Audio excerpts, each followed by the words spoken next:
Hello everyone, welcome back to my channel. Today I'm going to talk about how to manifest the bigger things in life. So if you're someone who maybe has a really easy time manifesting the little things, but you kind of struggle with manifesting the bigger things that you want, or maybe the thing that you want the most, you feel like it's been taking a really long time, or there's some kind of time delay, then this video is for you. And before we start, make sure you hit the like button and let's hop into the video. I saw a really interesting clip yesterday about the two kinds of reaction that you can have when something comes into your life. And the video was about getting paid, getting your paycheck. And there's two kinds of attitudes or reactions that you can have. And the first one is you could think, that's not enough. That's really hardly any money at all. It's not going to be enough for me to live, to pay my bills, to do the things that I need to do. And you're almost gonna get really stressed out every time you get paid. Whereas the other reaction that you could have is to be super grateful and to think, oh wow, it's so nice to have money coming into my bank account, and this money is going to be able to help me live and do all the things that I need to do and want to do. So it's not really about the money, it's more about your reaction to the money coming into your life and what that says about your relationship with money and how you view money. Typically, people who have a more negative reaction to money, who have a lot of anxiety and fears around money, or they have a lot of emotional baggage with money, if they think money is evil or that it's not good to want money, or it's like embarrassing to talk about money, these kinds of feelings and emotions typically mean that you have a lot of baggage with money. And that's not your fault. It's most likely ingrained into you from childhood, from your parents or society. But what happens when you have this negative relationship with money is, in a way, you're subconsciously rejecting it every time that it comes in. And what's going to happen is you're going to get money, you're going to feel badly about this money. You're going to feel like it's not enough. You're going to feel like money is this bad, evil thing. And because of this negative relationship that you have, what you're going to do is you're going to misuse it. You're not going to save your money. You're not going to spend it in like the right way, the ways that you know you should be. You might waste it. And then the cycle kind of continues, because then you will feel like it's lacking in your life and you'll have more negative emotions towards it. And then every time it comes in, you're gonna misuse it, and the cycle just continues, and it becomes this vicious toxic cycle, and you're basically in a toxic relationship with money. So breaking out of that and getting to a place where you feel like you're so grateful for the money that comes in, and unlearning all of the baggage that you have with money, basically getting yourself out of this one-way toxic relationship that you're in with money, is how you're going to be able to attract a lot more abundance into your life. And it's not always easy, because like I said, these things are ingrained into you. So even if you're trying to break out of them, even if you're trying to adopt new positive mindsets and habits around money and to undo all of the negativity around it, what happens is we tend to revert back to our like core basic programming whenever things get hard. If you're having a bad day, if you're having a bad month, if something happens in your life where you're now feeling negative or stressed out or anxious, you tend to revert back to what you know. And what you know is just whatever is in your subconscious. That's your core basic programming, and you will revert to it in times of high stress. So that's why it's so important to get your subconscious to align with your new goals, to align with your new identity and your new point of view about things. So one thing that's been helping me a lot is, of course, journaling. I always say this, but writing down positive mindsets towards something that you are trying to achieve in your life every single day.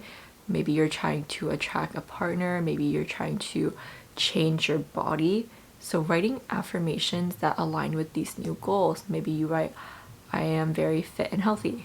Maybe you write, I am very abundant and blessed. Something like that. You're going to want to write this down every day. And not only writing it down, but you're also going to want to repeat this to yourself when you first wake up and before you go to bed, in a time where your subconscious is very susceptible to influence. And then writing it down, scripting it, the act of writing it down and then reading it back to yourself, the repetition and the different formats, it's gonna get your mind to believe it and it's gonna slowly help you undo all the negative attachments that you have with whatever you're trying to manifest, whatever the big thing is, and it's gonna help you reprogram your subconscious to align with your big new goals. Now, it's especially important to do this when things are hard, when things are challenging, because like I said, that's when you're more likely to revert back to what you know, what you're comfortable with. And that's why it's difficult, because these things have been ingrained into you for so long that you've adopted them as a part of your identity. And you think that this is who you are. So it is so difficult to do this in times of high stress when things are going wrong, but it's also the most important time to do this. The next one is lucky girl syndrome. I know some of you guys watching are not girls. It actually used to be that this channel was 100% female viewership, but I think recently more of you guys have found the channel, and so I want to say welcome. I'm gonna try to stop saying girls all the time, but basically lucky girl syndrome is where you believe that good things come to you, that you're a lucky person and you get whatever you want. That's essentially what lucky girl syndrome is, but the core of it is believing that you are lucky, that you are abundant, and you are blessed. And some of you watching might immediately think, when I say that, you might think, but I'm not lucky. I never win contests. I never get things that I want. I never win anything. So right there, immediately, that is the story that you've been telling yourself up until this point. So how do you become lucky? You rewrite the story. You stop identifying with that story that you don't win anything, that you are not lucky, and you start to say, oh, I'm a very lucky person. I get everything that I want. And you're gonna say this when the small things happen, because it's going to help reaffirm this new identity of you being a lucky person. When you get a parking spot, when you get a free drink, when little things go your way, you have a good morning, you have a good meeting at work, you're gonna say to yourself, I'm a lucky person. Things always work out for me. Things always work out in my favor. The universe is conspiring to get me what I want. And you're gonna say this after every little good thing that happens to you. And again, the repetition will help you reaffirm this belief, and it's gonna help you adopt this new identity into your life. Every time that you reaffirm it, bigger things will start happening. You're gonna start to get the bigger things that you've been trying to manifest. And eventually you're gonna be able to work your way up to manifesting the bigger things that you want. The next one is to take inspired action. I can't tell you how often we want something, or we think we want something, we say we want something, but we are so close off to the opportunities that could give us what we want. You might have a friend who is always saying she wants to be in a relationship. She wants to find a significant other, but she doesn't go anywhere. If there's like a lunch for work, she doesn't go because she's shy. If there's like some kind of event near her, or she could possibly meet single people, she doesn't go. It's not her. It's not who she is.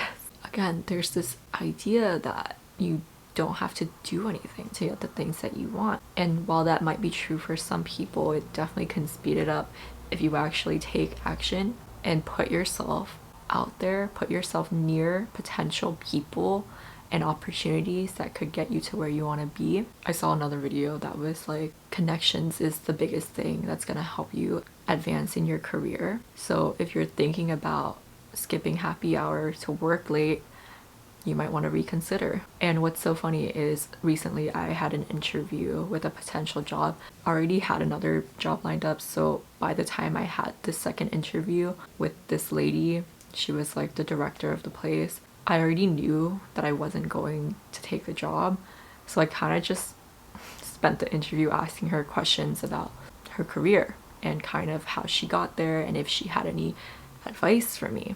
Of course, immediately the first thing that she says is, you never know who's gonna get you your next job, so be super open to meeting people and making those connections, because you're never gonna know who's gonna say, you know who would be really good for this job, and then call you. And she basically said that that has gotten her so far in her career, just those connections and also being open to things, because she said, sometimes you don't think that this is for you. Sometimes you don't think that that's who you are, that this opportunity would be a good fit for you.